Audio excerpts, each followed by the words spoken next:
Good. Good evening, ladies and gentlemen, and welcome to the Pavilion at Cascade Christian High School.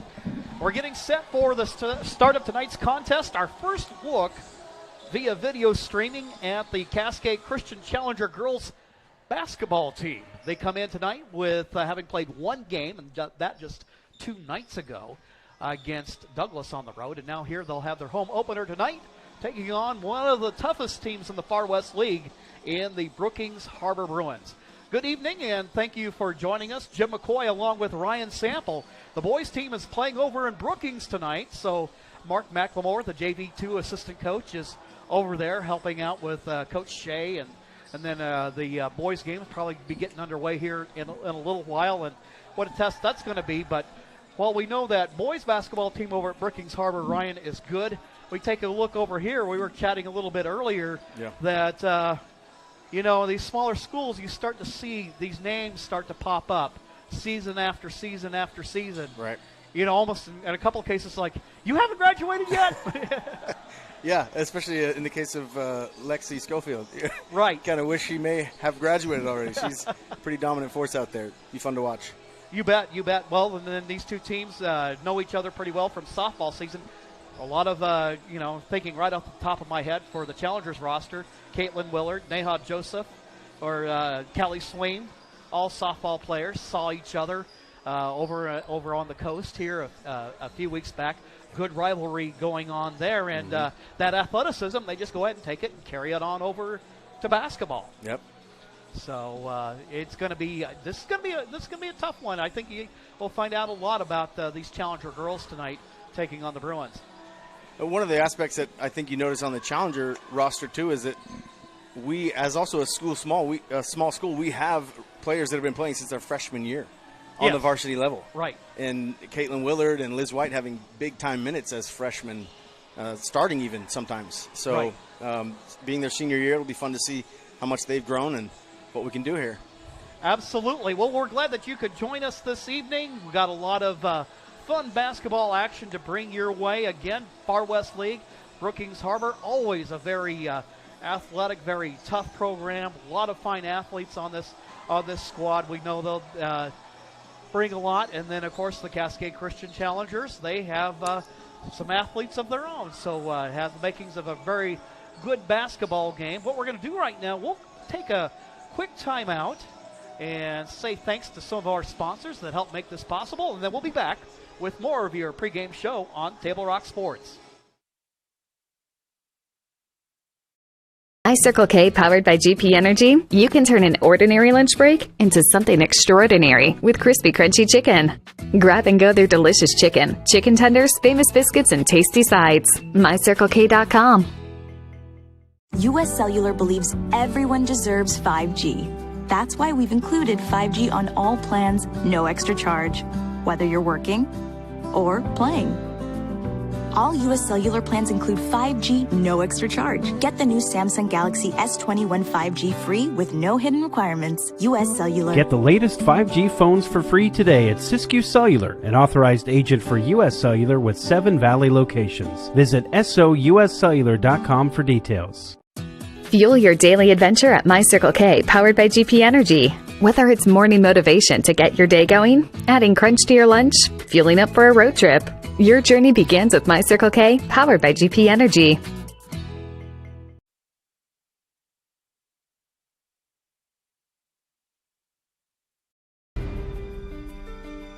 Choose a company that best represents you and our local community. Choose a company that focuses on relationships rather than transactions. Choose a company that empowers their employees and provides growth opportunities from within. Choose a company that shows compassion and rises to the occasion in times of need. Call a John L. Scott broker today. This year, don't just replace your windows, renew them with beautiful and energy-efficient windows from Bill's Glass. Having new windows installed by Bill's Glass dramatically update and improves the look of your home and helps reduce energy bills year-round. Let Bill's Glass show you what you've been missing. Bill's Glass, the largest glass company in Southern Oregon for your home or auto, as well as the trusted industry leader for over 50 years. Bill's Glass in Ashland, Medford, and Grants Pass. Back here at the Cascade Christian Pavilion, we're moments away from game time. It's the Challengers versus the Bruins. It's our sponsors who make this live high school athletic action available for you, including our title sponsor, Lithia Superstore, Jeep Dodge Chrysler. Visit lithiasuperstore.com to find your next ride. Also, thanks to Siskiyou Cellular of Southern Oregon, our presenting sponsor with 7 locations to serve you. We're about 7 minutes out from the start of tonight's ball game. And Ryan, I think I saw your dad in the house. Are we going to have some public address tonight? Or is he just here to kind of be entertained, be a fan tonight? Well, if he stayed, he would have been entertained, but he just texted me and said there was no microphone, so technical difficulties. Well, that could be a little bit of a problem.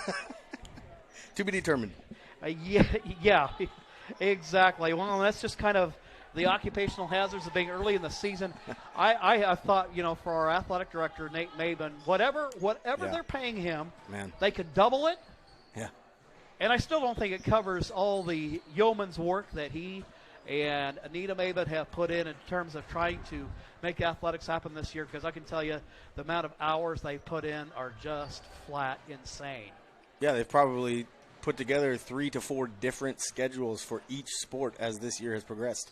Well, as a matter of fact, one of the things we can address right now, there was supposed to be a non-league contest featuring the Challenger girls on Saturday against South Umpqua. I think that was going to be kind of a quasi-JV event. Sure. That's been canceled. Right.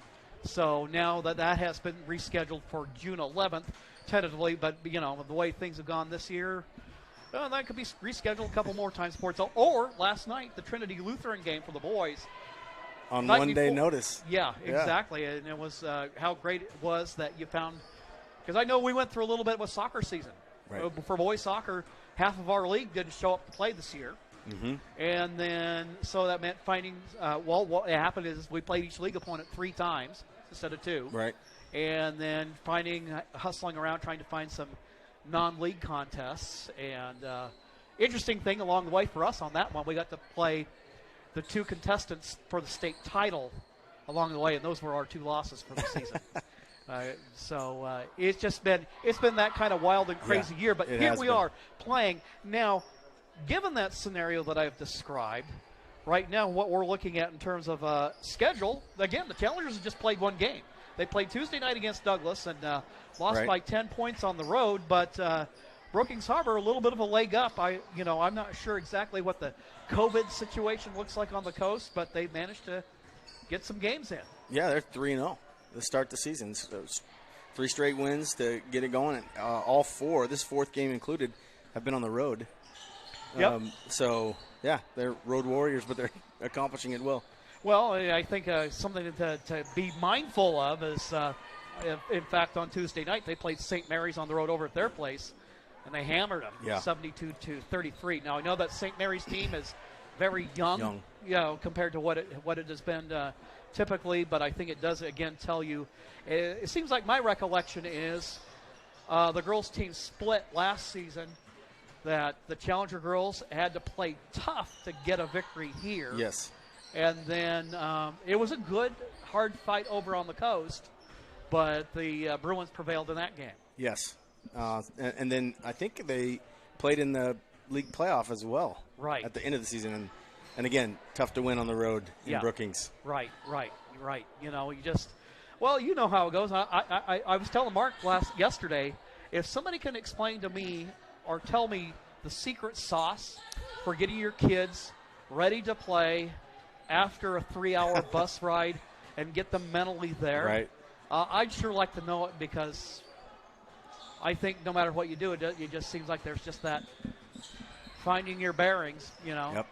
And I've been here for 4 years as part of the football program, and only 1 away game so far for the varsity team that I've been a part of. But even that was a slow start. It was hard to get going, and it was very difficult to get going. But I mean, we handled it eventually. Yeah.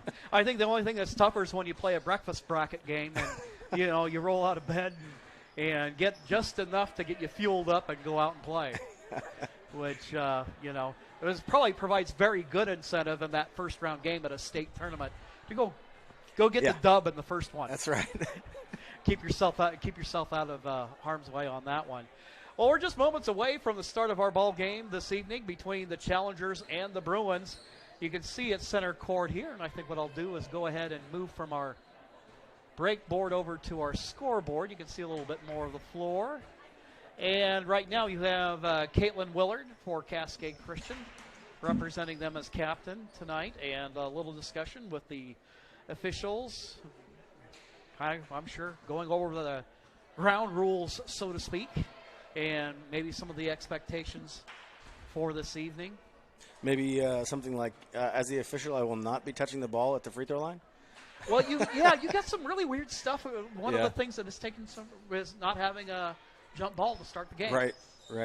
That the road team, they'll just get it, take it out, just right inside midcourt, and away they go. So, COVID has produced some pretty interesting stuff as we see all these players in some of them are masked up, some of them are not. I'm just glad to see that finally, I don't know, without getting political here, is they got the big Rogue Memorial Challenge soccer tournament here locally this weekend. That's right. And finally those guys don't have to wear masks anymore. Good. Now, the fans, well, that could be kind of a different ball game. There's Sure. still limitations for where that's concerned. But it's kind of a reminder that, we're out here playing, but we're still kind of in a different boat than we typically are. Yeah. Yep. What we'll go ahead and do right now, we're going to go ahead and get one more quick timeout in before we get started for tonight's ball game. Stick around. We've got the Challengers and the Bruins coming up on Table Rock Sports. Coach, or plan to be a coach. What kind of coach do you want to be? This? Hey! What is that? Come on, guys! You're killing me! Or this? I love it. I love what I see. I don't care about the mistakes. Everybody makes mistakes. Guys making millions of dollars on Sunday, they make mistakes. Know your role. Learn more at southernoregonsports.org. There's a time machine, not so far away, that takes you back to a world just a few streets wide, where wonder rules the day, and families are transformed, from the smallest bug-eyed explorer to that surliest know-it-all. So dive into the past and let them see the world through a simpler lens called Southern Oregon. Their adventure begins when you travel Medford. Back here at the Cascade Christian Pavilion, the Cascade Christian Challenger girls playing their second contest of the season against the Brookings Harbor Bruins, who come in with a 3-0 record. Challengers at 0-1 after losing a 10-point decision against Douglas on the road on Tuesday night, a game in which Caitlin Willard led the way with 13 points. Melanie Snowden, she was mainly a JV player last year, but she contributed 10 points and knocked down a couple of triples, and I got to imagine that's going to help spread the floor a little bit. I think what's going to be different about this Challenger team, outside of Lainey Pearson at 5'11", not a lot of height. It's like you got a lot of about wing, for girls basketball, wing-sized players. And so, it's not going to be one of the things I expect with Liz White. We'll have a drive-and-slash player. Caitlin Willard probably shooting a lot from downtown. Apparently, Snowden's kind of growing in for that. It's going to be a little bit different team. You figure one of the things that's different from this year compared to last, Sophie Ferreira was a pretty consistent source of points. She has graduated. And then Paisley Fish was here last year. She transferred out. And those were a couple of players that gave them some really good things in terms of their offensive output. Now I'm looking at this team tonight. One of the things I do know is that Coach JT has been working hard with these girls, and for as many as would be come out, he's given them plenty of opportunity, let's put it that way, to go out and work on their game a little bit, and we'll see how much it's paid off. Take a look here at the starting lineup for the Brookings Harbor Bruins. Wearing number 5 is Shelby Jersa. She's joined in the lineup by number 2, Tilly Peters, a 5'7" senior. Then 00 is Sierra Fitzhugh, a 5'8" senior. Also in the lineup, Ashlyn Schofield, a 5'10" sophomore, wearing number 44. And then over here in the corner, can't make out her number. She's got her kind of turned sideways to me at the moment. Okay, and that is, of course, Lexi. Schofield, 5'8" senior. Challengers come out with Neha Joseph, along with Melanie Snowden, who's wearing number 22. Also in the lineup, Caitlin Willard, senior Abby Holt, wearing number 25, and Liz White. Driving to the hoop, kicking it out. Here goes Schofield. Lexi pulls up, kicks it out. And now three-point ball from the elbow. No good. Offensive rebound, however, by the younger Schofield, and a jump ball is called. Possession goes to Cascade Christian. 0-0 ball game. Just getting things underway tonight. Taking the inbound, Neha Joseph. Full court pressure by the Bruins. Quickly up the floor it goes, and Willard can't quite catch up to it. And it'll go out of bounds. It'll be Bruin ball. It was a good look by Liz. Caitlin was streaking down the sideline, but just a little bit out of reach. And I think that's one of the things over the years, and I think this is one of the things that Coach Thomas is working with his team on. If there's been a bugaboo for the program over the years, it's been in the turnover department.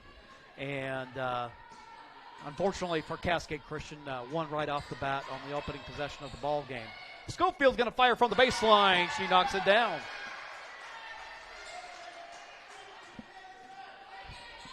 So the three ball by Schofield, and she'll be the one to watch throughout this evening. Holt with the basketball to White. White going to start a drive. Now back out for Joseph. Between the circles to White. Skip pass over to Willard. She'll fire from downtown. The bank is open on Thursday night. It is open, Jim. We got a tie ball game at 3 each. Well, you always like it when your leading scorer hits their first shot. That's right. Even if it maybe had a little assistance. 6:45 left to go in the first. It'll be Bruin basketball. Again, that's Lexi Schofield, 5'8" senior. Tremendous athlete. But there's plenty of them in this lineup. Another one of those is Shelby Jersa. She misses the shot. Challengers on the break. Holt with the basketball. Gives it up for White. Now Melanie Snowden from downtown. Her shot just a little bit long. Offensive rebound by Holt. Holt goes hard to the hole, and she can't connect. Rebound by the Bruins. Quickly they go on the break. Laying it up. But missing the shot is Tilly Peters.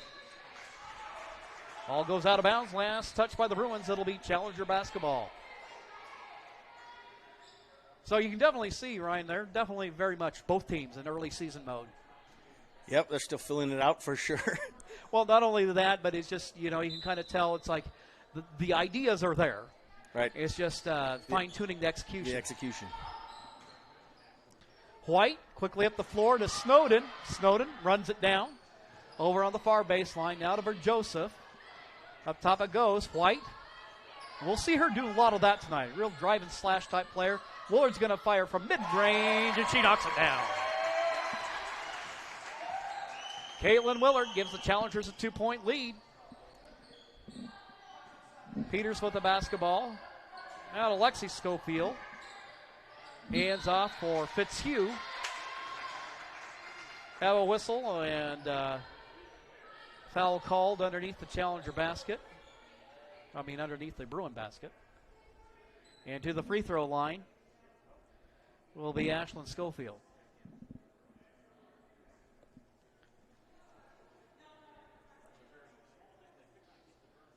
Let me see here. We got White's going to say, no, I'm going to lose this mask here. And Kaylin says, that's a good idea. I do not know how these kids play with those things on. Sometimes it's enough for me to walk. Yeah, without a mask. Yep. First free throw attempt, that one's off to the right. It remains a 5-3 ball game. Challengers with the early lead. Into the ball game for the Bruins, Marissa Scott, 5'10" sophomore. So there's a decent amount of size on this team. Scott and the Ashlyn Schofield both in the ball game. Bank is open, Jim. All right. Hey, what's good for the goose is good for the gander. Now it's a 1-point game. Joseph with the basketball. Bounce pass inside for White. White dumps it down for Holt. Holt starts to make a move. She gets just a little too far underneath, but Joseph is there. And we end up with a jump ball, the call, as Joseph falls to the floor. And it's going to be Challenger basketball.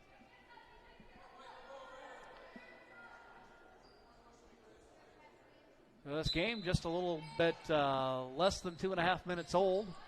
Challengers up by 1. Joseph finds Willard. Skip pass over to Snowden. Snowden gets a look from downtown. That shot a little long. Bruin rebound out of backcourt. Shelby Jersa. Now on the drive, it's Schofield, and she's called for the travel. Too many steps, and now Coach Schofield going to the bench. Into the ball game is Faith Burton, wearing number 4. And Jersa's back into the ball game. So now Ashlyn Schofield is out. Again, applying backcourt pressure against the Challengers. Willard moving to her left. Bounce pass for White. White finds Holt. Holt in the corner and loses the handle on it. And we'll have a foul called against the Bruins. That's going to go against Shelby Jersa. That's her first personal foul of the ball game. First team foul for the Bruins. White.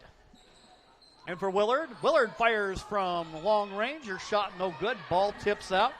Comes out to Jersa. She quickly moves up the floor. Loses the handle on it. Gives it back for Lexi Schofield. She makes a move, but a nice block by the Challengers. And into the ball game for Cascade is Lainey Pearson. As well as Timna Roberson. And you know, one of the things I like, both of those kids got a lot of potential. And I think it's just a matter of growing in experience and confidence. The two going hand to hand, and I think they've got a couple excellent players. Schofield, her shot rolls around. That one almost went. Offensive rebound. And knocking down the shot, Faith Burton. Putting the Bruins up by 2.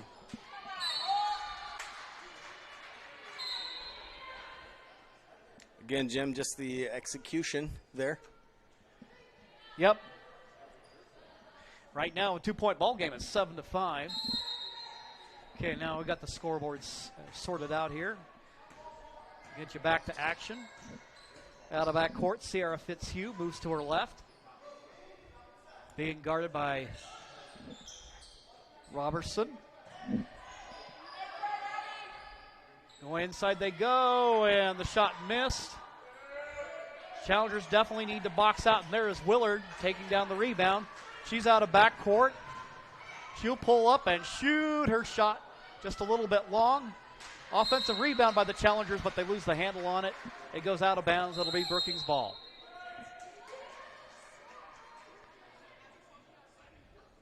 We got a timeout call on the floor. We'll take one as well.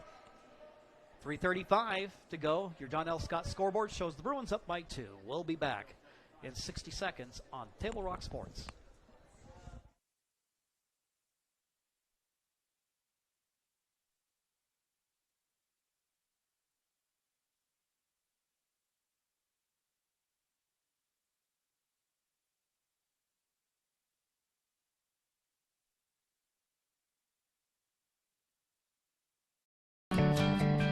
It takes meticulous planning,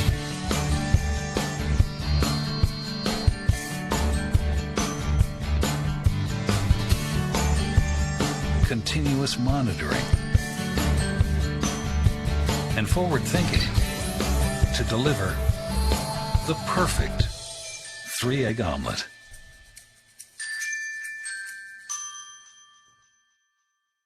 I'm Pat Cox with Sherm's Food Stores. The employees of Sherm's are proud to be part of your community. We have thousands of customers in our stores every day, and our checkers know a lot of them on a first name basis. They tend to enjoy what they do and they love it, so it reflects in how they treat the customer. If you live anywhere in Southern Oregon, there's a Sherm store near you. We hope to see you soon. If you shop with us, you will save money.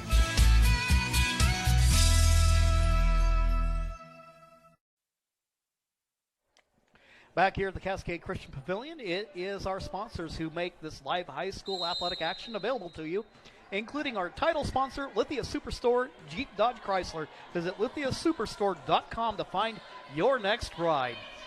Brookings Harbor, having just taken the lead, they've got the basketball back. Fitzhugh over to Peters. And a whistle. And we have a foul called against the Challengers. That'll go against Timna Robertson, 5'2" freshman. And you talk about kids playing at a small school level. She's getting plenty of experience right off the get-go as a freshman at the high school level. That's right, and she showed some good on-the-ball pressure the first series. Now they're in a 2-3 zone, Jim.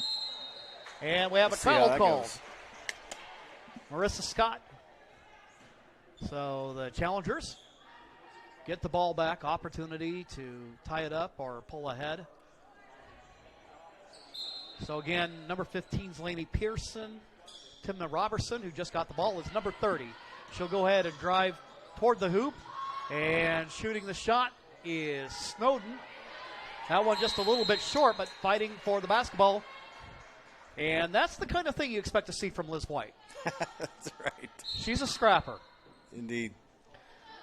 You know, Jim, the Challengers are getting good looks. They just haven't been able to knock many down yet. They start hitting some of those, this will be a different ball game. Absolutely. Holt back in the ball game. Now White going to go ahead and take a little bit of a breather. 3 minutes to go on the first. 2-point ball game. Bruins on top. Peters down in the corner it goes to Schofield. Skip pass over to Burton. Burton hit on a three earlier, and a near steal by Willard. She can't corral it in time, and it ends up out of bounds. Well, Bruins will inbound underneath their own basket. Out there on the floor for them is Burton, Peters, the Schofield girls, along with Sierra Fitzhugh. Burton being hounded by Willard, and she gets the steal. I don't know about that. Yeah, I didn't see that. That looked a little chintzy to me. Looked like a good, clean steal, but nonetheless, they don't count my vote. No. And so Willard will be whistled for her first personal of the ball game. Challengers with 3 team fouls. Driving the baseline, Schofield. And we have a tie-up underneath the basket. Jump ball, the call. To the Challengers. So Cascade will get it. So, yeah, you're talking about it. You can definitely tell these two teams are kind of finding their feet out there. Robertson double-teamed in backcourt. And she'll end up drawing the foul against Brookings Harbor. And that call will go against Tilly Peters. That'll be her first personal of the ball game. Second team foul for the Bruins. Neha Joseph back in the game for Cascade. See Melanie Snowden's just come out. They'll go ahead and dish inside to Holt. Holt will try to put it up with the left hand. She can't get it to go. Ball's knocked around loose. And we have a foul called against Cascade. And that's going to go against Abby Holt. That'll be her second personal of the ball game. Not a ton of depth. It would not serve them well to have her in early foul trouble. No. Just a little over 2 minutes left to go in the first quarter. Losing the handle on it is Peters, and running it down is Robertson, but a steal. Good anticipation defensively by Burton as she puts the Bruins up by 4. Bruins getting some dividends off of that backcourt pressure. Pass a little bit high for Neha Joseph. Now into the ball game for the Bruins. We see Shelby Jerson check in along with Rockette Merrington. A 9-5 ball game with 1:43 left to go in the first quarter of play. Fitzhugh passes over for Merrington. Skip pass, and now shooting from downtown. Jersa, but the shot won't go. And Challengers just getting beat on the boards. And Schofield able to cash in. It's good ball movement there, Jim. They've just been hitting the open spots and getting the rebounds.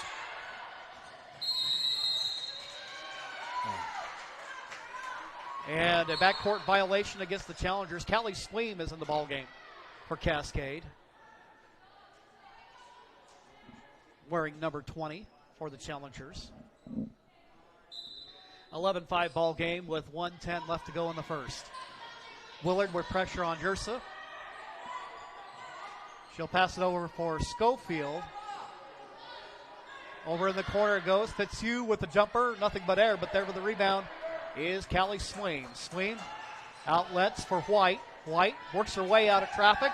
She's going to go hard to the hoop. Gets it for Joseph. Joseph's shot a little bit long. Coming up with a rebound, Schofield quickly up the floor for Fitzhugh against Willard.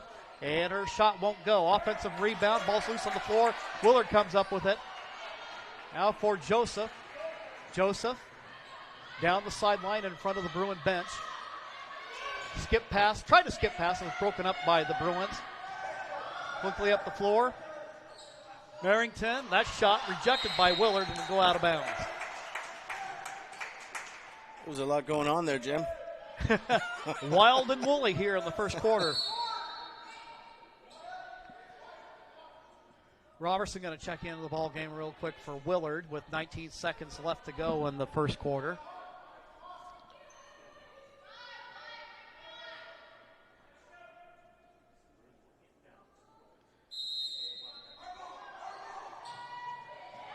Merrington inbounds. And Scott, and then the ball rolls around and off. There's Pearson trying to save it. Challengers come up with it. Robertson out of backcourt with 5 seconds to go in the quarter. She's going to drive hard to the hole. Her shot just a little bit short. And that will end the first quarter of play. A wild and crazy first quarter it was. The Bruins right now up by 6. John L. Scott scoreboard shows the Bruins 11, the Challengers 5. We'll be back in 60 seconds here on Table Rock Sports. Workers' comp claim was denied. Or was it accepted? Now what are you supposed to do? Find out for free. Call Schlesinger and de Villeneuve immediately and let us fight for you.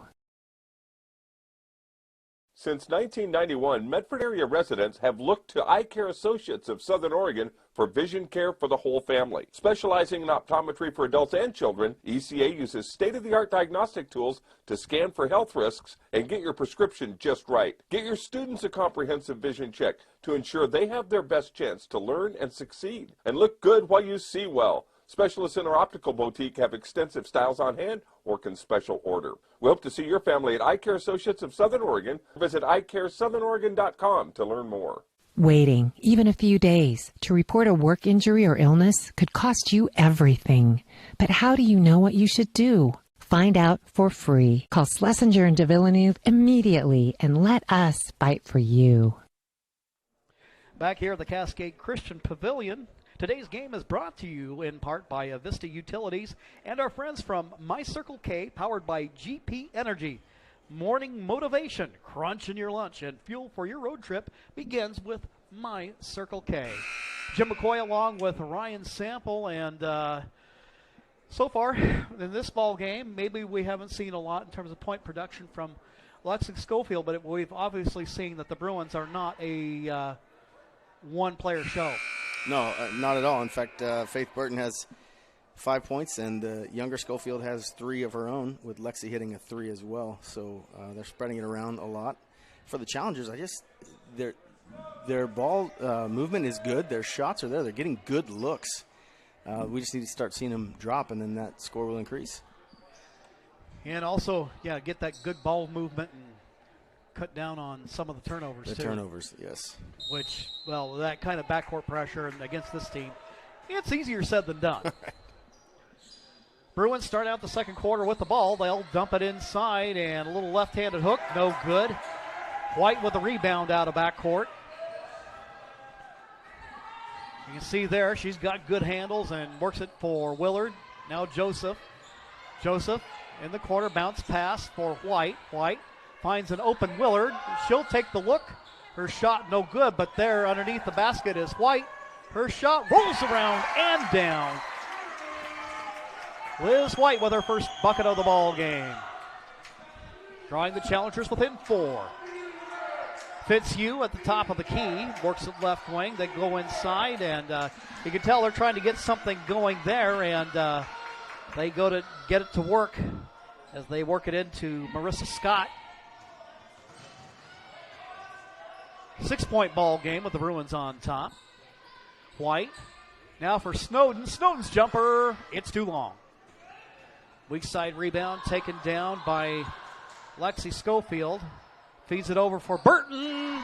She's feeling it. It's her second 3 of the night, Jim. Suddenly it's a 9-point ball game. That's the impact of the 3. Holt at midcourt. Over for Willard now. Joseph bounce past to Holt in the high post. She'll start to make a move, and she goes to the hoop. No whistle on that on the contest, and it's Lexi Schofield. Schofield, skip pass. Burton will try that again, and that one a little bit long. It goes out of bounds. It'll be Challenger basketball. Oh, Pearson will return for Cascade. Holt's going to come out. Callie Sweem coming into the game as well for Cascade. So Snowden will take a seat on the Challenger bench. Taking the inbound. Neha Joseph. Over for White. Guard-to-guard exchange, and pass broken up by the Bruins. Going the other way, Fitzhugh will have a foul called against the Challengers as Robertson gets ready to check in. Sierra Fitzhugh at the charity stripe for the Bruins. Sierra, a 5'8" senior. 4 seniors on this Bruins squad. 4 for the Challengers. First free throw attempt, rims out. Remains a 9-point ball game. And that's another turnover, Jim, that leads to a scoring opportunity for Brookings. So a little discussion now. Neha talking things over with assistant Christy Willard. Second attempt. That one goes. It's now a double-digit lead for Brookings Harbor with 5:55 left to go in the half. Challengers against that backcourt pressure. And when they don't panic, they've done a solid job of getting it out of backcourt. Now up the floor it goes for Sweem. Sweem starts to make a move. You know, it took one of those kind of funky in-between hops, and you can tell both players are thinking, I got this. And then they end up meeting in the middle. Yep. But you're right, Jim. When the Challengers approach that without panicking, they are breaking that press. They just have to believe in what they've worked on. An open shot there. Liz White. Oh, Challengers with 4 in the game from White as they pull within 8. Now a steal by Liz. She goes out of backcourt on the break. She's going to go coast to coast. She lays it up and in. Liz White taking matters into her own hands as the Challengers draw within 6. Peters with the basketball. Up top it goes for Lexi Schofield, being hounded by Willard. Now shooting will be Peters from downtown. Not a bad look, and then as Pearson tries to make a move for the ball, couldn't quite corral it before it went out. End of the ball game for Brookings Harbor. Fitzhugh is back in, along with Merrington. So Challengers, who were down by 9 at one point, are now within a pair of triples.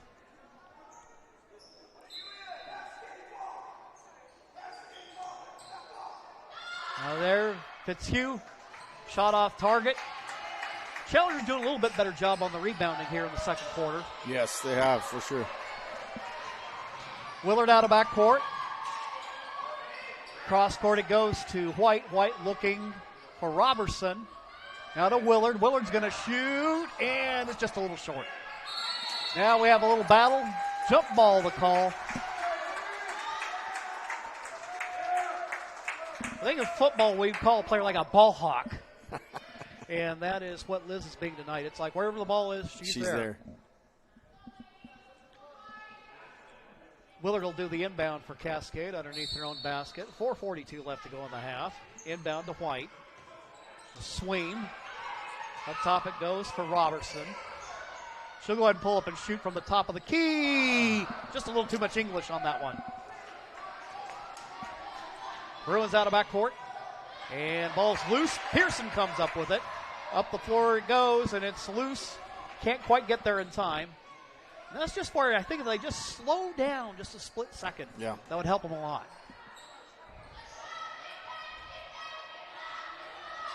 Fitzhugh. She'll take it on the guard-to-guard exchange. Around the horn it goes to Peters.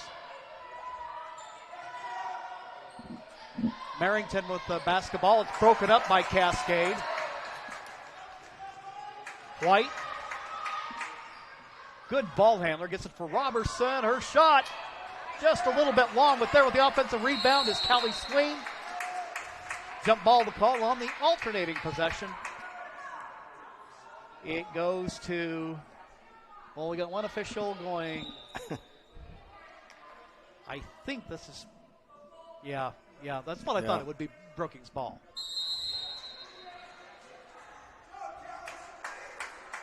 Ready to check back in, but they're going to go ahead and take a timeout. I think we're right up on that time, Ryan, for the media timeout. So we will also pause, say thanks to our sponsors, and then we'll be back with more action for you on Table Rock Sports.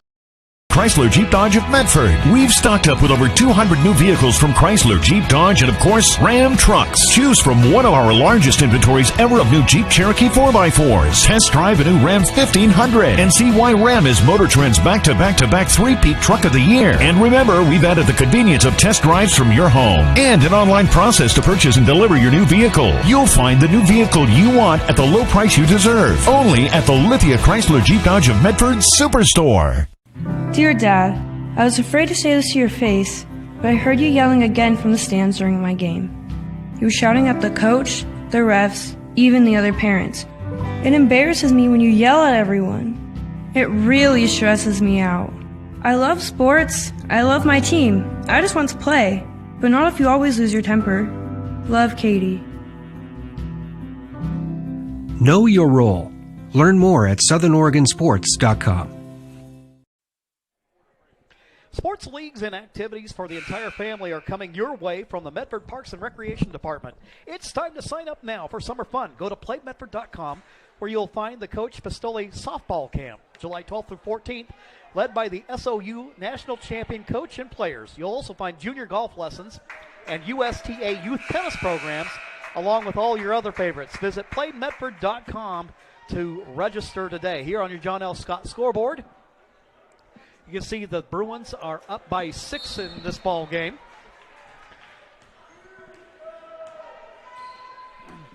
Fitzhugh out of backcourt. She's going to drive, go inside. Her shot short, no good. Gets her own rebound. And coming up with it is Robertson. And it looks like Holt may have take a shot in the nose?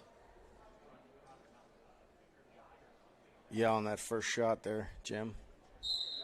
So she'll quickly come out. Looks like Neha Joseph will return to the challenger lineup, and she's in there along with Robertson, Lainey Pearson, Caitlin Willard, and Liz White. So Kurt Smet. And all of our sports, we keep him pretty busy. Yeah, he has a lot to do. Willard with it, over for Joseph. Joseph down in the corner, drives, shoots. Her shot misses the target. And there's Lexi Schofield out of backcourt. Guarded by Willard. And she goes to the rack, and she gets the bucket. That was a little too easy there, Jim. I think so. Saw a little bit of maybe Matador defense there. Olay. White, meanwhile, going to get it back.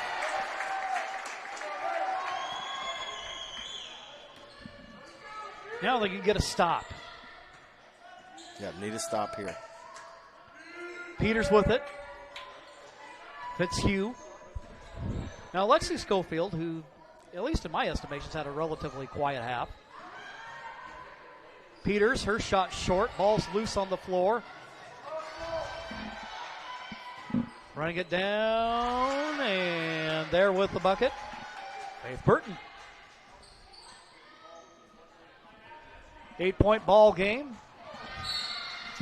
Joseph, and fortunately loses the handle on the pass, and it'll be Bruin ball.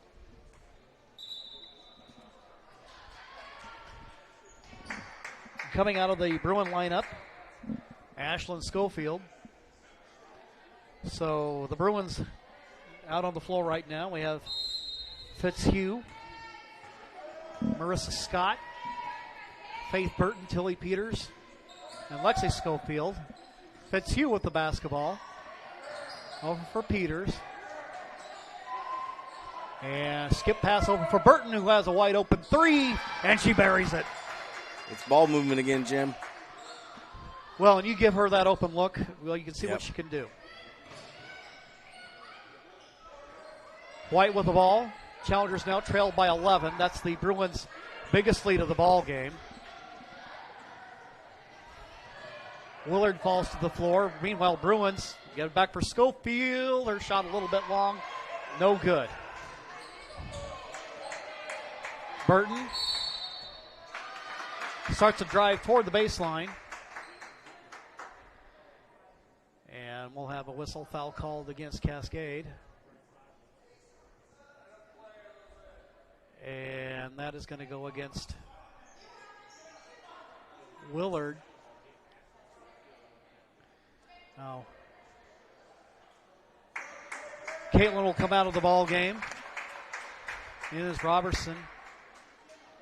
Challengers now with 5 team fouls in the half.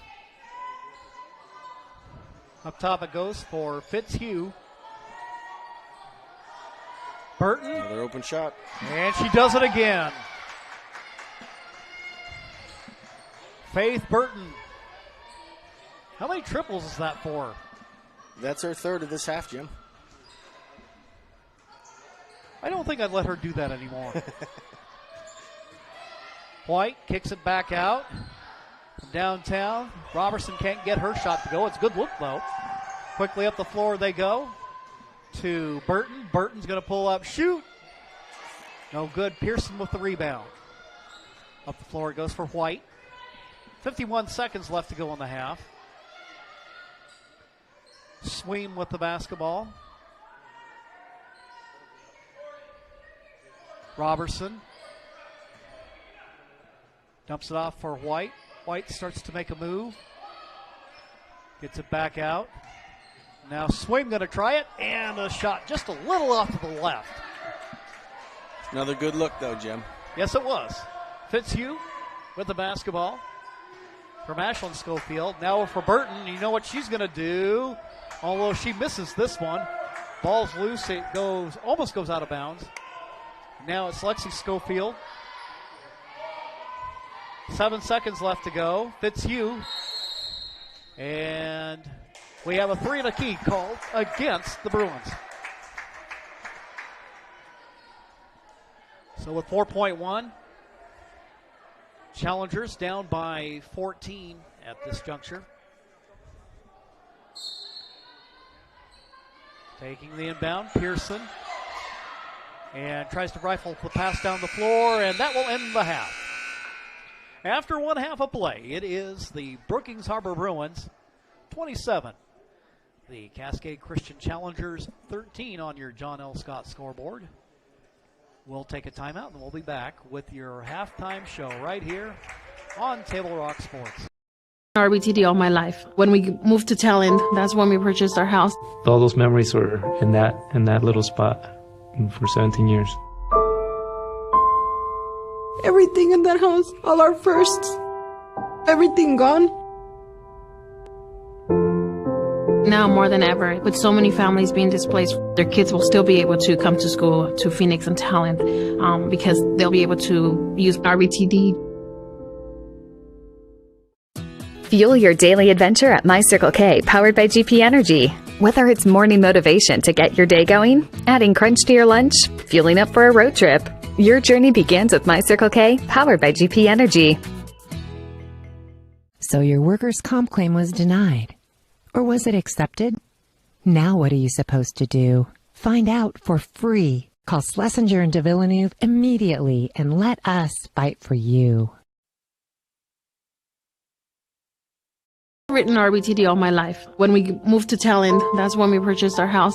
All those memories were in that little spot for 17 years.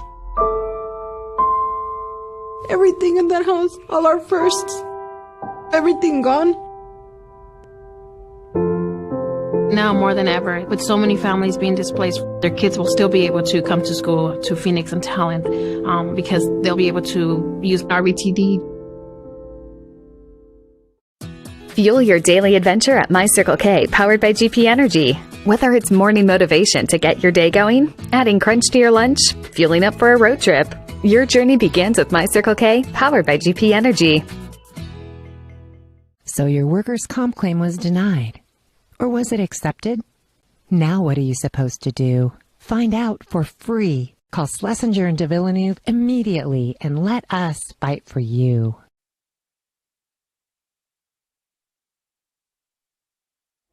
Back here at the Cascade Christian Pavilion, it is halftime. The Bruins lead in this one by a score of 27-13. And looks like Brian's working there on the halftime stats a little bit. And just take this opportunity to let you know that for almost 50 years, Bill's Glass has been the clear choice in Southern Oregon for your home, vehicle, or business needs. Locally owned, family run. Bill's Glass supports our schools and our communities. So for the Challengers, they knew the visitors tonight would give them a stiff test, and certainly they've done that. Good full court pressure. Ryan's alluded to throughout the half. Good ball movement on the half of the Bruins, and not really a reliance on just any one player, but what we've seen so far in the ball game is there have been a number of players involved in the success for Brookings Harbor. And you got some halftime stats there for us? Sure do, Jim. Like you said, the Challengers are getting some open shots, but they're not hitting them. They're 6 for 25, so that's 24%. Only two players have scored. Our two main seniors, Liz and Caitlin. Caitlin has 5 points with a three-pointer. Liz White has 8. She's 4 for 4. Hasn't missed a shot yet from the field. Wow. Yeah. Pretty nice output there. Brookings is shooting more efficient, 40%, 10 for 26, and it's Shelby Jirsa with the three-pointers in that half, and she has 11 points to lead all scorers.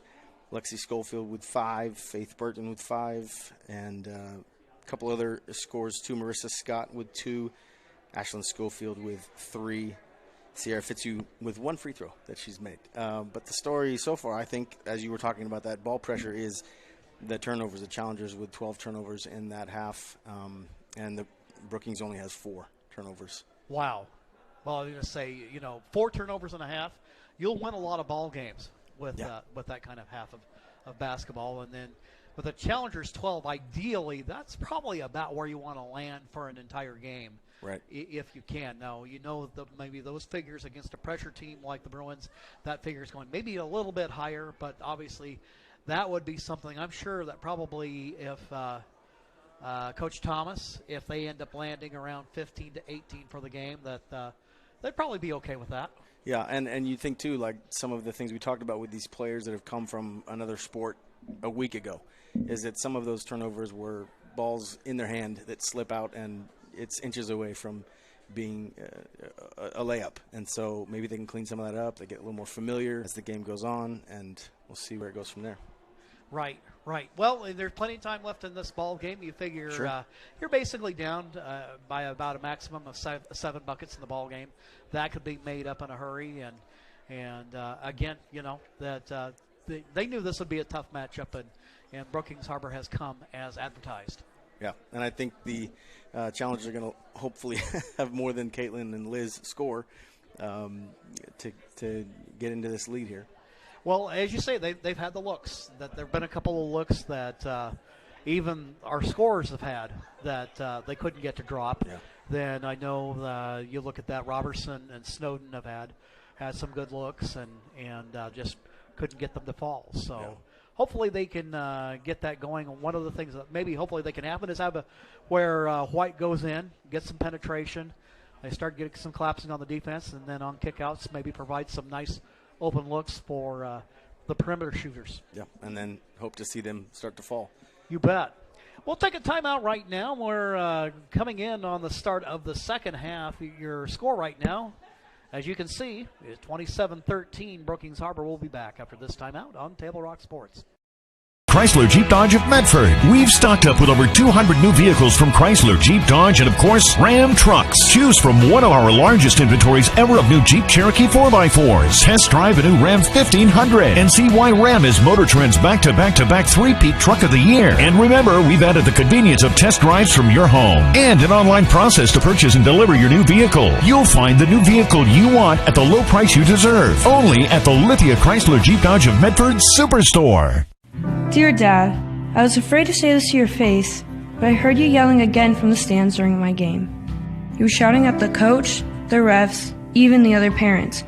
It embarrasses me when you yell at everyone. It really stresses me out.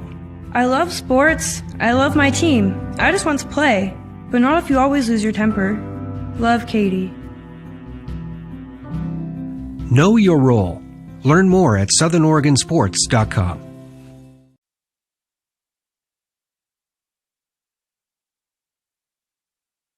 Your workers' comp claim was denied. Or was it accepted? Now what are you supposed to do? Find out for free. Call Schlesinger and de Villeneuve immediately and let us fight for you. Since 1991, Medford area residents have looked to Eye Care Associates of Southern Oregon for vision care for the whole family. Specializing in optometry for adults and children, ECA uses state-of-the-art diagnostic tools to scan for health risks and get your prescription just right. Get your students a comprehensive vision check to ensure they have their best chance to learn and succeed. And look good while you see well. Specialists in our optical boutique have extensive styles on hand or can special order. We hope to see your family at Eye Care Associates of Southern Oregon. Visit eyecaresouthern.oregon.com to learn more. Waiting, even a few days, to report a work injury or illness could cost you everything. But how do you know what you should do? Find out for free. Call Schlesinger and de Villeneuve immediately and let us fight for you. Back at the pavilion, we're just moments away from the start of the second half. Table Rock Sports says thank you to over the 100 new YouTube subscribers this spring. It helps us keep the games coming. Go to youtube.com, search Table Rock Sports, and click on the red subscribe button if you would like to join the team. And again, we sure appreciate it. Jim McCoy here tonight along with Ryan Sample. Ryan, of course, the boys JV football coach, and what a season that the Challenger football program. Actually, when you think about it, Ryan, when I think about all of the athletic programs at Cascade Christian, considering the circumstances, it's actually been a pretty remarkable season. Yeah, it really has, and really proud of all of the athletes who just persevered through that entire off season and season without knowing whether or not they would even get a season, and then being thrown into a shortened one and then just finishing it out. It's been really, really cool to see these kids put in all the work and not quit and finish strong.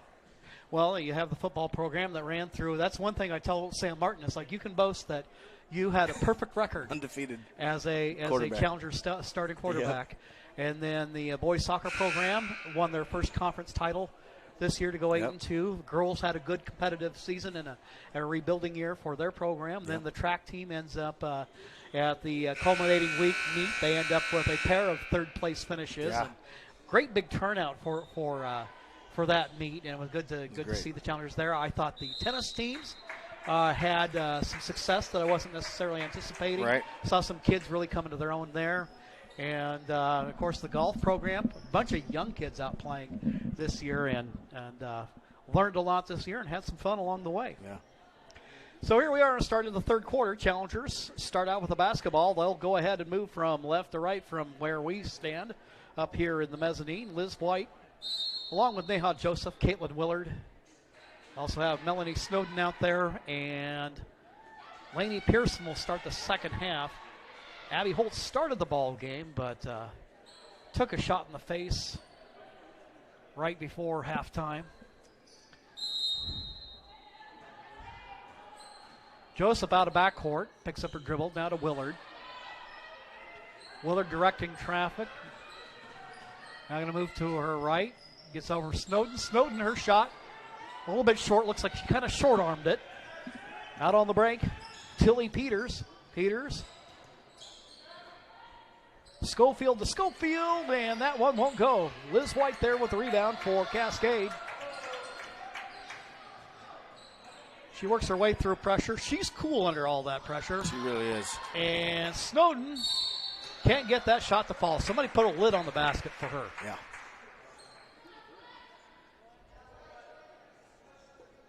And then we have a whistle against Cascade Christian. Liz White called for her second personal of the ball game.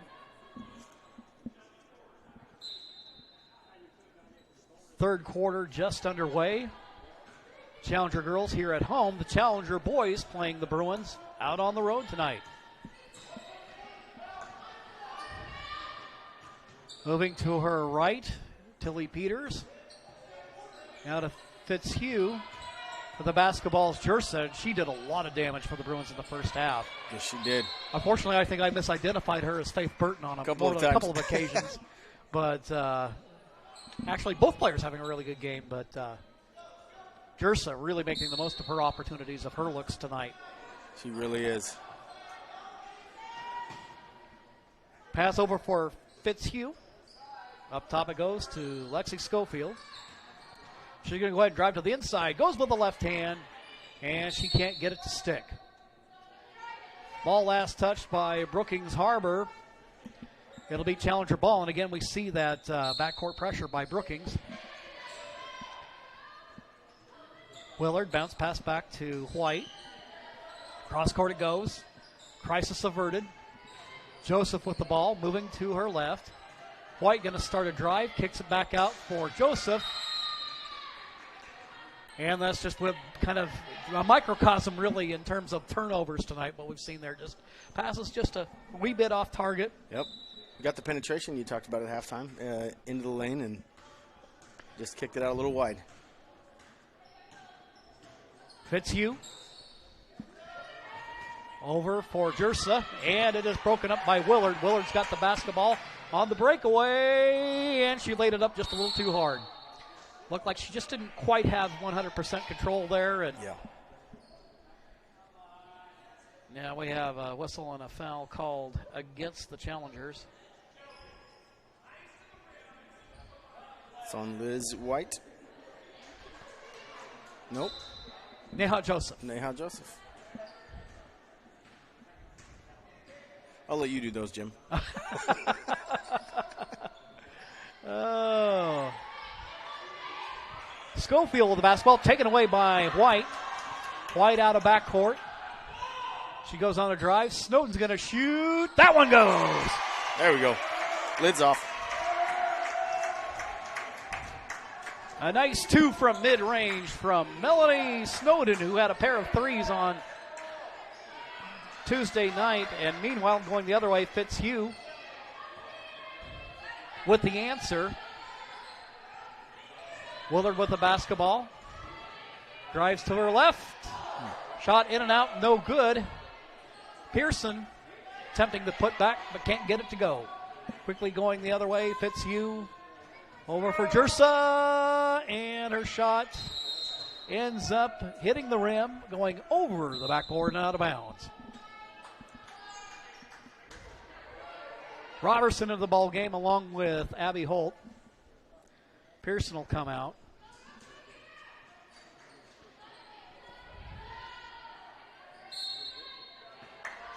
Taking the inbound, Robertson. The freshman showing some nice handles. Willard to White. White makes her move. 2.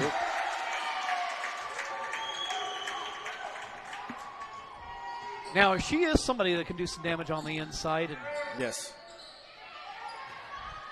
Meanwhile, offensive rebound and trying to make a move is Schofield. She'll kick it back out to her older sister. Now it'll be Jersa. This shot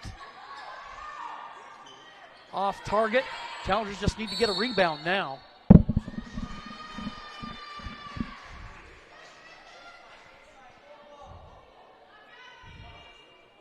Foul called against Cascade Christian. That'll go against Abby Holt, her third personal of the ball game. 12-point ball game. Bruins with the lead and the ball.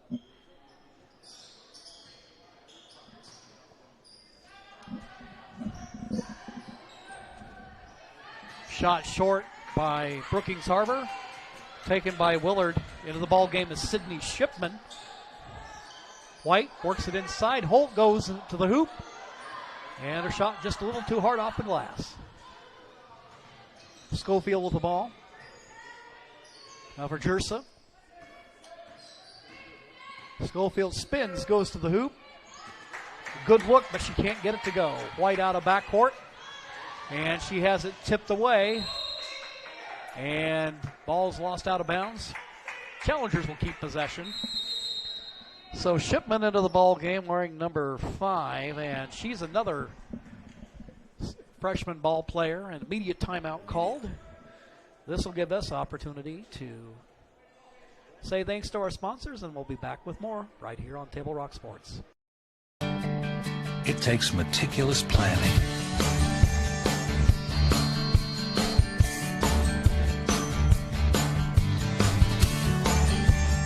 continuous monitoring, and forward thinking to deliver the perfect 3-egg omelet.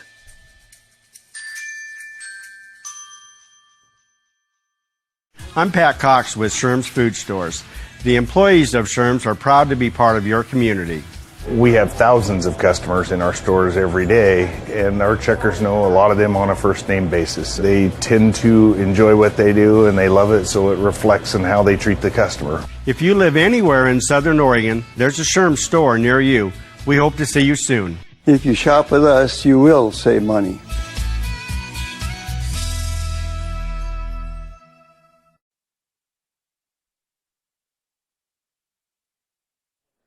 Eye Care Associates of Southern Oregon at 950 Royal Avenue in Medford. Hope you are enjoying today's game. They have a wide range of eye care services for the entire family.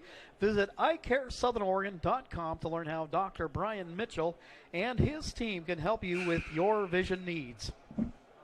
Challengers down by 12 with 3:58 to go in the third. And sometimes, you know, one of the things you see happen is, I was thinking last night in the boys' game, Challengers shot 62% in the first half. Wow.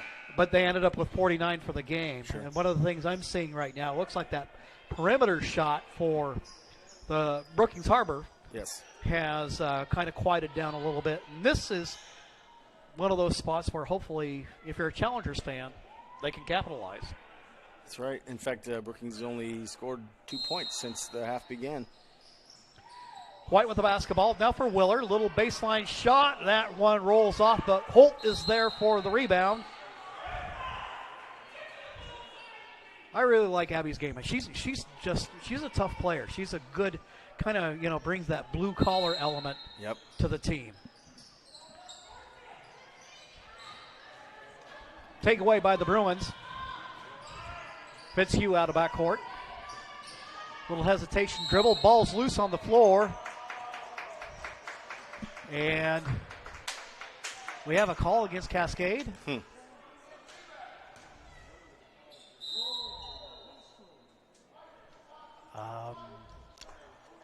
Willard with her second.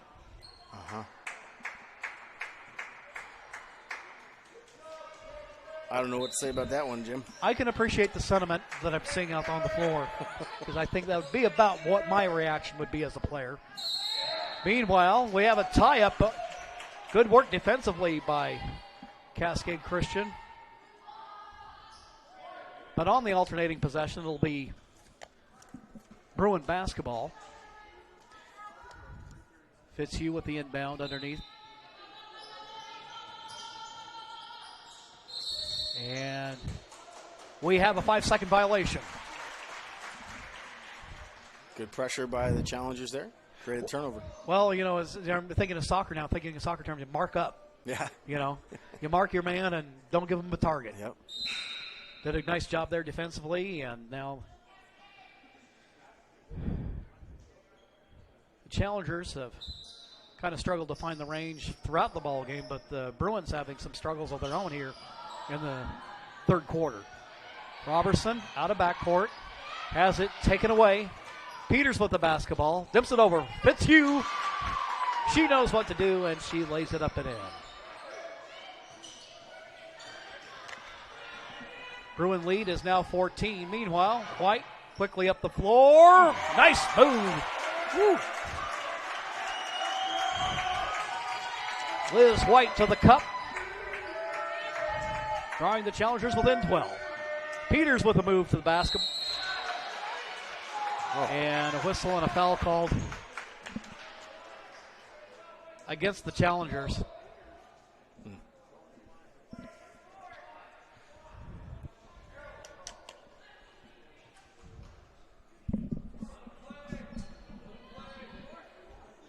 So to the free throw line, Tilly Peters. Laney Pearson getting ready to check in for Cascade Christian. That first attempt a little bit long. Holt going to go ahead and take a seat on the challenger bench. Joseph also getting ready to check in for the challengers. And Robertson will come out. 3:01 left to go in the third. And the second attempt, that won't go either. Pearson with the basketball now for White. White out of backcourt, quickly up the floor to Swaim. Swaim going to make a move, pull up, shoot. Shot off the glass, no good. Going the other way, Lexi Schofield trying to push the ball up the floor, kicks it back out. And shot just a little bit short, and there with the fight for the ball, we have a jump ball called. And the challengers get it on the alternating possession.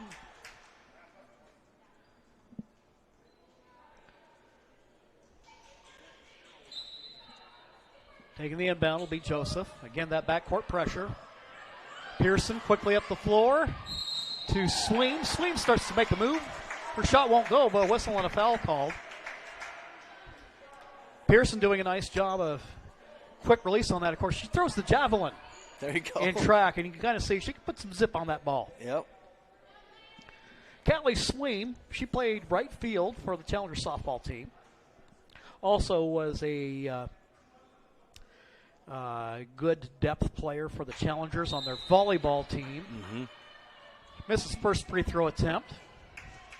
And I thought she was one of those players last basketball season that as the season went along and she continued to, of course, last year being her sophomore year, that you could see her begin to grow in confidence and grow in her skill. Second attempt, that one off to the right, no good. Both teams having their struggles from the charity stripe here in the third quarter. Lexi Schofield, and we're going to have a whistle and a foul called against Cascade Christian.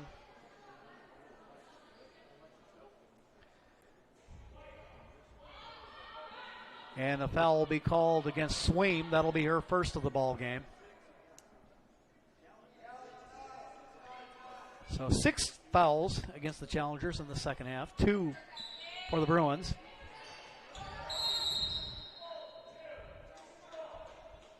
And now 3. So now the Bruins with the turnover. And Coach Schofield, he's got an opinion upon that. That might be a little different. Yeah. He's entitled to that. Oh. White out of backcourt, up the floor that goes to Snowden. Tries to work it across the baseline, across the paint to Swain. Jim, the Challengers have done a really good job of handling this pressure in the second half. It's just their shots aren't dropping yet, but they've cut down on the turnovers and they're advancing the ball past this pressure. Well, that's going to serve them well down the road because you see a lot of backcourt pressure. A lot of teams love to do that press in this league, and if you can just kind of prove to yourself, it's like I can handle this. Yeah, correct. You know. And they've got some players that can handle the ball. Joseph kicks it back out for White. She'll try the triple. Her shot just a little bit long. Ball bounces out of bounds. Last touched by the Bruins. But Cascade keeps possession. As Yersa and I believe that, Merrington checking the ball game. That's one thing you never have to worry about in boys sports is the ponytails covering up the jersey numbers. It's rare. Yeah, rare being the operative word. It can happen as I see one of those dreaded trends of the 80s make a comeback with the mullet.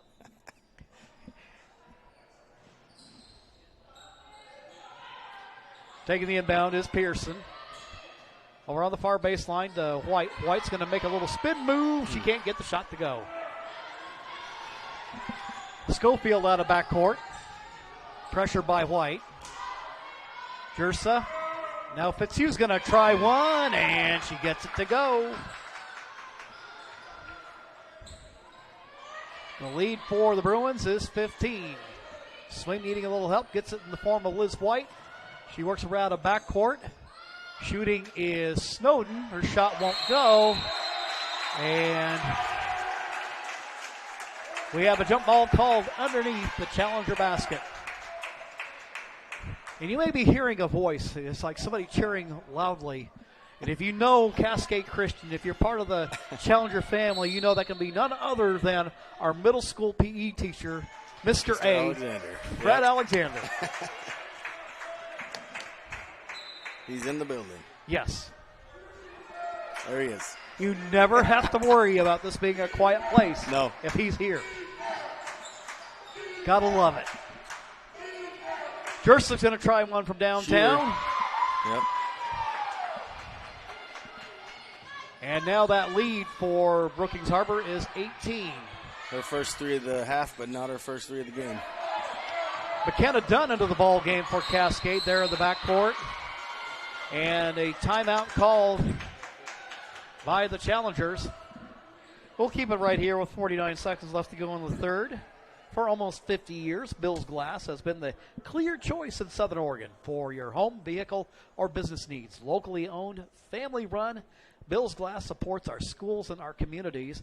And today's game is brought to you in part by Avista Utilities and our friends from My Circle K, powered by GP Energy. Morning motivation, crunch in your lunch, and fuel for your road trip begins with My Circle K. Coming up on the end of the third quarter, again, in case you missed it earlier, there was a contest scheduled for Saturday, a JV contest that has been postponed. And so the Challenger girls will next be in action over at St. Mary's on June 1st, which will be a Tuesday. And then they'll follow that up with another road game against Sutherland for the Challenger boys. Our next broadcast here on Table Rock of them in action will be on Monday, a special non-league game against Santiam Christian, which is another one of those games that will tell us a lot about who that boys team is. And they're looking superior right now. Yeah, they do. They're really good. I say that pending the result of whatever may be happening in Brookings right now.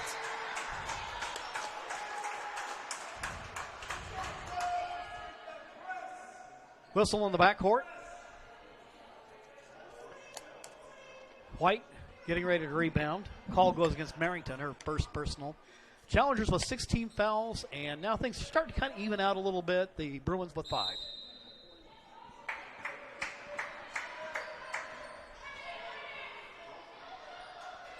White for Swaim out high.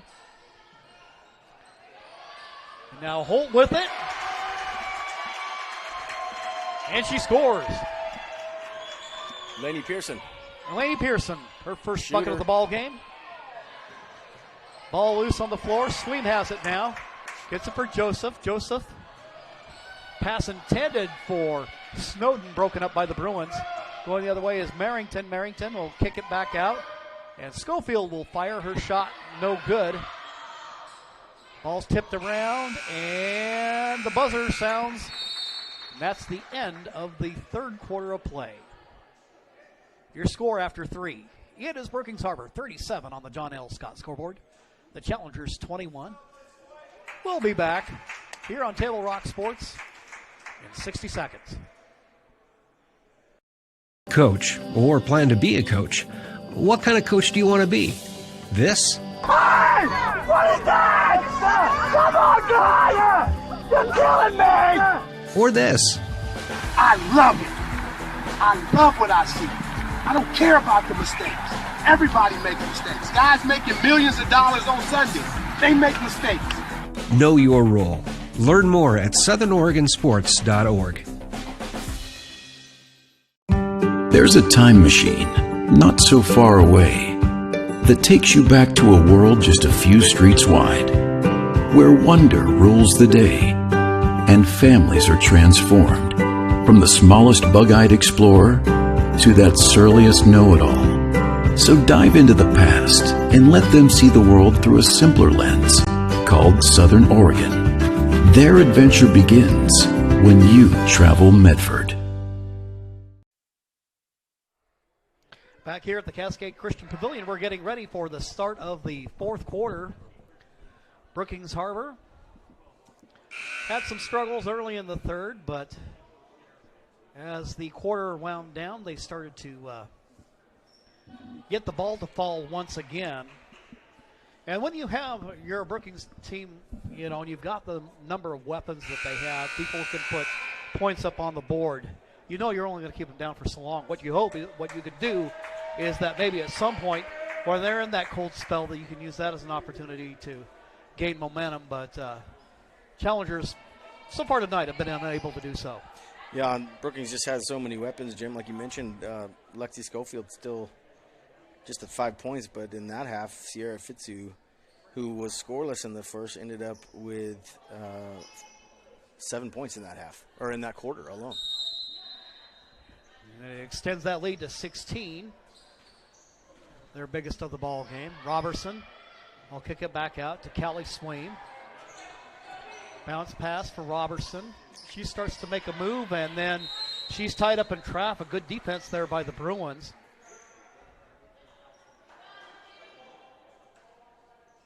And a call against Brookings Harbor. Fitzhugh whistled for the personal. Now both teams with 16 fouls each. Robertson for White. Looking inside for Pearson. Pearson kicks it back out. Ball's loose on the floor, but Robertson is there to collect it. White making a move. Back out it goes for Shipman, who's in the ball game.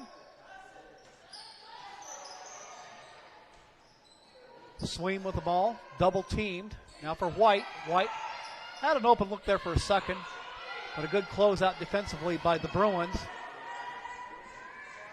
Robertson's shot comes up short. And it'll be Bruin ball. Lexi Schofield, corner of the free throw line. Back up top it goes. Fitzhugh, who had a good third quarter. Her shot in and out. And we have a jump ball called as Fitzhugh and Sweem hustle for the ball. Sweem is another one of those players, Jim, that just has a nose for that ball. She's tough and has caused quite a few jump balls in the second half. Yeah, she's got good instincts. Yep. Inbounding Schofield. Her shot rims off, but little Sis is there to put it back.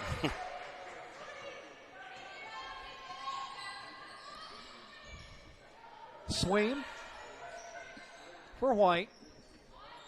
Down the corner, Robertson. For Shipman.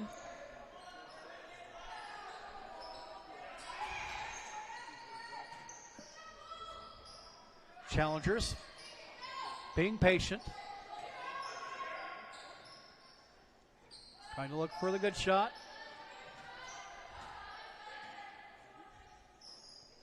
See, they're looking for Pearson. Pearson is in that high post being fronted there. Shipman's going to try a jumper. That shot no good. And now we have Sweem.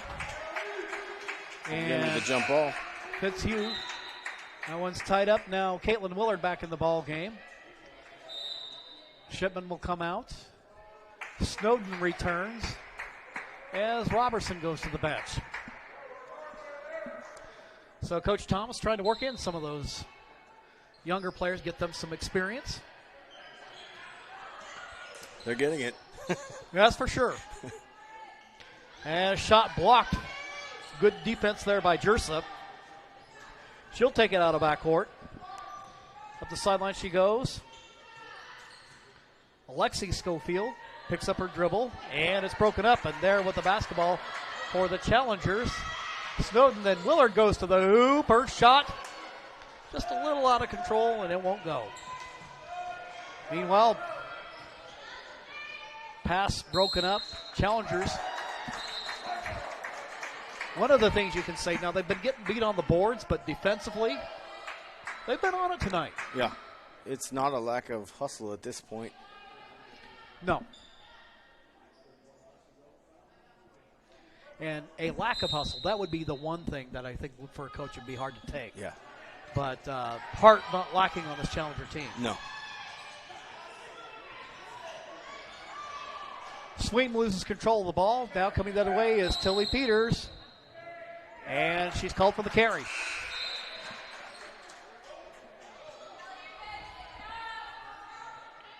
Abby Holt checking into the ball game for the challengers. 5'8" senior. Came over from North Medford last year. One of those players that helped give the challengers some depth in their front court. Yeah, it's good to see her healthy. She struggled to get healthy that first part of the season last year. Right. Had 4 points against Douglas on Tuesday night. Joseph is going to drive. Her shot short, though Holt is there just a little too far underneath the basket. Bruins come away with it. Lexi Schofield, top of the key, starts to make a move against Willard. She falls to the floor, but manages to keep the handle on it.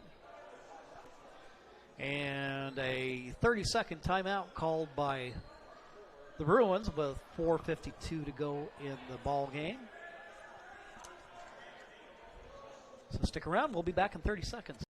Way to ride would be just to get on the bus and go. RVTD helps me to be independent. The bus goes everywhere I need to go. I've become pretty good friends with even some of the drivers. They really care about the passengers.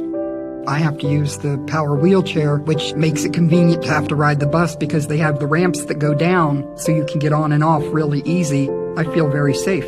Now more than ever, RVTD is a very important part of this community. I don't know where I'd be without it.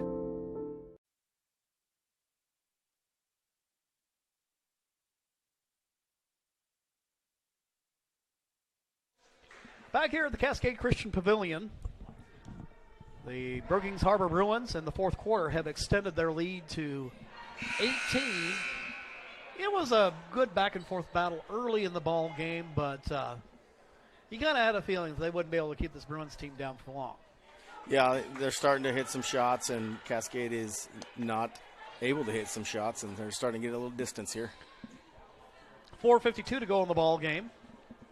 Challenger lineup: Abby Holt, Caitlin Willard, Liz White, Neha Joseph, and Melanie Snowden. Merrington inbounds. Fitzhugh, who had a good third quarter, misses that shot. White with the basketball. Out of backcourt, quickly up the floor to Caitlin Willard, and she kisses it off the glass for two.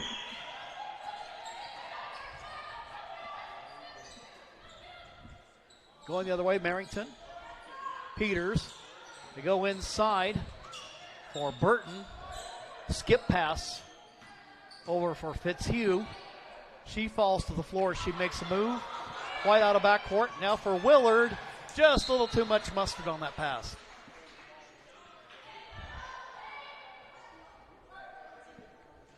Baseball, we say a little too much of the high cheddar there.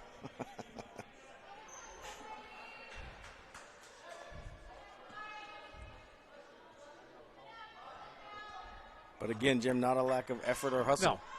No, you got to give them credit for that. Yep. And this will give them something to learn from. They'll have a few days to regroup now that they're not going to be playing a JV game on Saturday. Moving to the hoop. And scoring. Ashlyn Schofield. Holt up the floor for Snowden. The shot short. And there with the putback, Abby Holt. Look what I found. But it came as a result of the hustle, Jim. There you go. What do they say? Talent beats hard work beats talent when talent doesn't work hard. That's right. Burton with the basketball. And Peters knocks it down. Well, I'll tell you one thing we don't see from either team is any lack of work tonight. No, absolutely. This Brookings Harbor team, they're going to be a good one this year. Yep. Willard with the basketball. Her shot won't go, but Liz there with the rebound. That one's a little bit long. And we've got bodies flying everywhere. See a little congratulatory pat on the back of the head from White to Willard, who goes to the free throw line. And that call's going to go against Faith Burton. Burton and Ashlyn Schofield come out of the ball game. So it's Peters and Jersa in the ball game, along with Fitzhugh, Lexi Schofield, and Merrington, and a media timeout called. So give me a chance to get a little bit of housekeeping done. What do you say? So Table Rock Sports says thank you to all the 100 new YouTube subscribers this spring. It helps keep the games going. Go to youtube.com, search Table Rock Sports, and click on the red subscribe button if you would like to join the team. Thank you. You know, I got to say that come in handy. You go to that YouTube channel, you can see some of the on-demand video there. And, you know, I know like during soccer season as the assistant boys coach, sometimes that was kind of a nice study tool. You know, and be able to go there and also, you know, for the out-of-town relatives that didn't get to see my son play, it was like, okay, well, here, you just go over here and send them the link. Yep, there you go. Yep. So it's kind of handy to have. It's kind of come a long way since the days of you and I playing the game. The days when the assistant coaches would be either on the road filming or driving to meet other assistant coaches to exchange film after the game. Yeah. Yep. Those were the days. But to tell you how old I'm getting, I remember when you played. And that was a long time ago, Jim. I was going to say it wasn't yesterday. Nope. And thinking back to the days, so as I recall, you got to experience, as I did, playing in the famed Rug Dome. Oh, yeah. Yeah. I think, you know, nearly 40 years later, marks, still. There's scars to prove it. Yep. And now do you think, have you seen the look at the new Grace Gymnasium? Yes, it looks great. Oh, that's sweet. It's amazing. That's going to be a real boon for both the Cascade and Grace Athletic I believe Programs. so. Yeah, you betcha. Caitlin Willard at the free throw line for Cascade Christian, who trailed by 19 with 3:01 left to go in the ball game. Willard, free throw attempt. And converts the first. Second attempt. It's good. That thing barely touched anything. No, good looking shot. That was clean. 44-27. Peters with the ball. She's going to drive to the hole, and maybe that was just a little too easy for her. Yep. Yep. Going the other way for the challengers. Holt tried to get a handle on that rebound, but it's taken away by the Bruins. Lexi Schofield with the basketball. She lowers that shoulder. Do you know what's coming? Yep. A bull rush to the hoop. And challengers. Looks like we got Brooke Akins making her first appearance of the night. One of those challenger freshmen. Also into the ball game is Timna Robertson.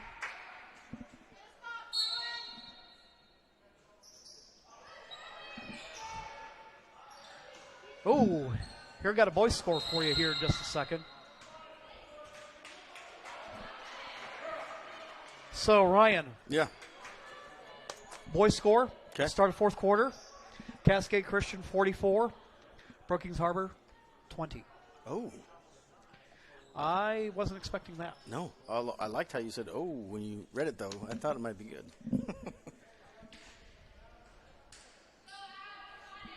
At the free throw line, Abby Holt for the challengers. Gets the roll. I believe that gives her 5 in the game, doesn't it? Yes, you're correct, Jim. And there she comes with another. Second attempt. She picks up another one. I had her in my broadcasting class last year.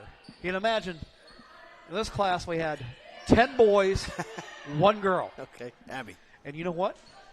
She didn't take any mess from me either. I believe it. I believe it. No, it was really fun having her in that class last year.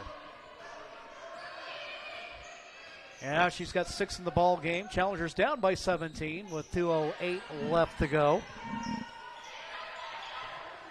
Dump it inside. Scott with the ball, running it down. Brooke Akins with the basketball. Taken away by the Bruins. Lexi Schofield with it now. She's going to make her move. And makes a good one at that, but she traveled with the ball.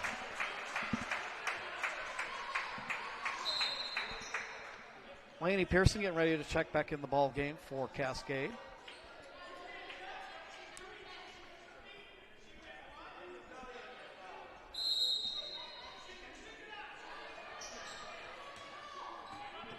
.143 to go. And, well, somebody got teed up. Yeah. Someone in the direction of the Brookings bench. I got to be honest, Ryan. I got to be honest, Ryan. I didn't think he said that much. Now, granted, there might have been a what are they soccer? I love how the English put things in a certain way. It's not persistence, they would say, but it's just the idea that you keep going on it's and added on. Up over time, yeah. Yeah, and then it's just like, okay, I'm tired of hearing it. Free throw attempt by Willard. That one rims off. It remains a 17-point ball game. She'll get another. Gets that one to go. Well, persistence is true because the Brookings coach is still debating the call.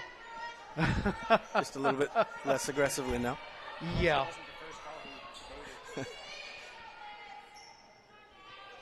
See, one of the things I loved about working with Javier De La Mora, our boys head coach this year, there would just be a couple times he would tell me just to sit down and be quiet. It's like when your own coach tells you to settle down, it's like, okay, I get it. Don't need to tell me twice. It might be time. Yeah. White pulls up from 17. It's good. Maybe a little too late, but still. But looking good in this quarter. Yeah. Schofield with the basketball. Robertson close out on her.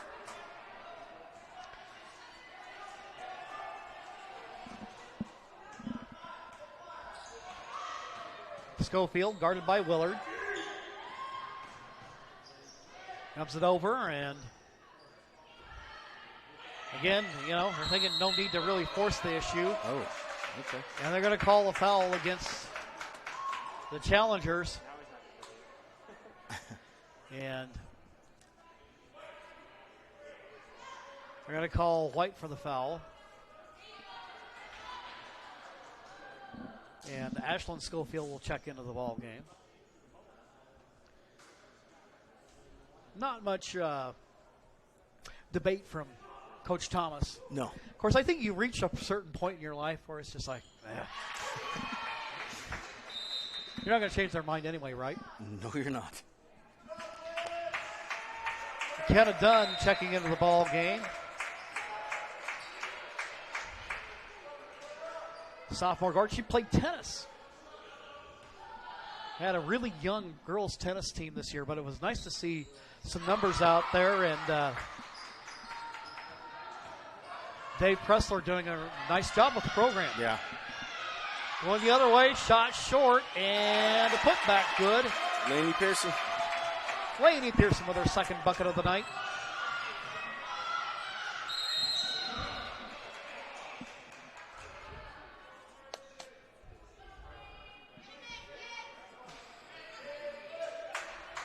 Foul called against the challengers. And for Caitlin Willard, her fourth personal tonight.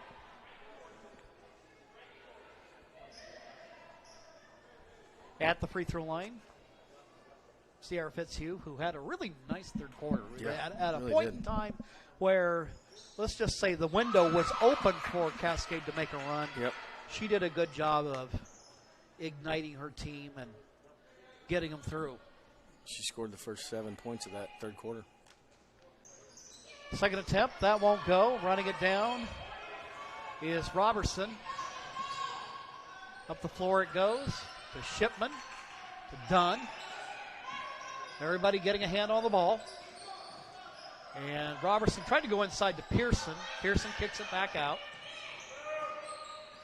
Now, Dunn is there to collect the loose ball.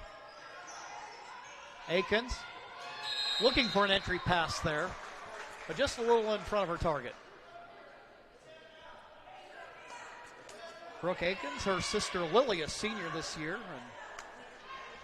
And Lily played a little bit of soccer for the Challengers when we were doing the fall sports. And also our older sister Lily, excellent trap shooter. I was just thinking that. She's on the trap shooting team. Yeah, she's a good one. Got a perfect 25, round of 25. Wow. Hear the buzzer sound, and that will put the finish on this ball game. The Brookings Harbor Bruins come away winners tonight, and they keep their perfect record intact.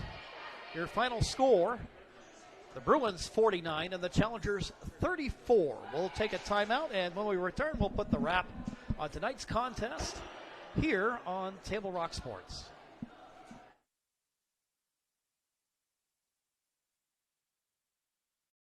Chrysler Jeep Dodge of Medford. We've stocked up with over 200 new vehicles from Chrysler, Jeep, Dodge, and of course, Ram trucks. Choose from one of our largest inventories ever of new Jeep Cherokee 4x4s. Test drive a new Ram 1500 and see why Ram is Motor Trend's back-to-back-to-back three-peat truck of the year. And remember, we've added the convenience of test drives from your home and an online process to purchase and deliver your new vehicle. You'll find the new vehicle you want at the low price you deserve. Only at the Lithia Chrysler Jeep Dodge of Medford Superstore.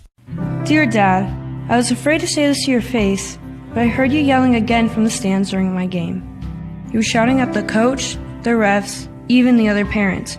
It embarrasses me when you yell at everyone. It really stresses me out.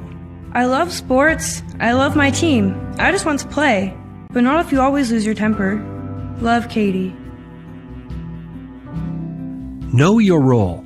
Learn more at southernoregonsports.com.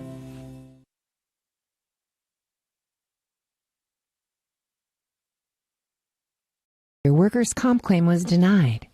Or was it accepted?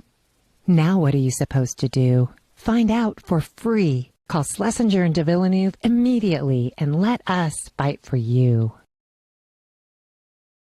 Since 1991, Medford area residents have looked to Eye Care Associates of Southern Oregon for vision care for the whole family. Specializing in optometry for adults and children, ECA uses state-of-the-art diagnostic tools to scan for health risks and get your prescription just right. Get your students a comprehensive vision check to ensure they have their best chance to learn and succeed. And look good while you see well. Specialists in our optical boutique have extensive styles on hand or can special order. We hope to see your family at Eye Care Associates of Southern Oregon. Visit eyecaresouthern.oregon.com to learn more. Waiting, even a few days, to report a work injury or illness could cost you everything. But how do you know what you should do? Find out for free. Call Schlesinger and de Villeneuve immediately and let us fight for you. Back here at the Cascade Christian Pavilion, the Brookings Harbor Bruins keep their perfect record on the young season intact after defeating the Challengers 49-34. Next up for the Bruins, they're scheduled to be in action tomorrow night against Douglas, and that'll be a home date for them. And meanwhile, for the Challengers, they'll have a few days off, have an opportunity to regroup, and then they'll be in action over at St. Mary's on Tuesday. That young team, and of course, you know, the thing you got to love about those games, you throw all the stats and history out the window. You just never know what you're going to get over there. A lot of emotion. Right. Yep. So anyway, as we wrap things up here tonight, you got some post-game stats for us? I do, Jim. Just running down the scores, leading scores for Cascade. Liz White had 12. Caitlin Willard finished with 10. Abby Holt had 8. Lainey Pearson chipped in with 4, and Callie Sween had that one free throw. And then for Brookings, we had Sierra Fitzu with 10, and then Lexi Schofield, Tilly Peters, and Faith Burton all had 5 apiece. And they were led by Shelby Jersa with 14. The younger Schofield, Ashlyn, scored 8, and Marissa Scott had 4. I think the takeaway, Jim, is that Cascade ended up actually outscoring Brookings by 1 point in that final quarter, so you can build on that. And then takeaway that's good is that the hustle is not lacking. The effort is not lacking. Right. Well, that's the thing. And with a compacted season like this, you don't really have much time for licking your wounds. Sure. It's like, these handful of days that they'll have off over the next couple of days. Yeah. That's as long a break as they're going to get. Yep. But it is an opportunity in the interim to learn from these experiences and for sure see things that you can work on, and then also on it, just you got that game experience now. You can say, oh, okay, maybe on this particular pass I could be more on target by throwing it to this spot as opposed to this spot. Right. Maybe in a couple of places I saw a couple of our young shooters rushing their shots a little bit.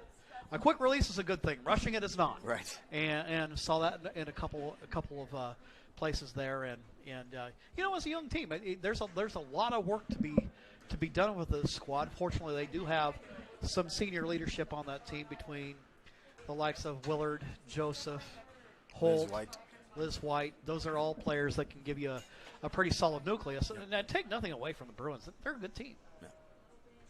So that'll wrap things up here, where our final score tonight, Brookings Harbor 49. The Challengers 34. Our thanks to our sponsors, Avista Utilities, Lithia Superstore, Jeep, Dodge, Chrysler, also Siskiyou Cellular of Southern Oregon, and of course the John L. Scott scoreboard. You can see the tail of the tape tonight. That'll wrap up tonight's broadcast, and we'll be back in action again on Tuesday night as the Challenger boys are at home against St. Mary's. I don't think you want to miss that. No. All right. For For Ryan Sample, I'm Jim McCoy. Good night, everybody.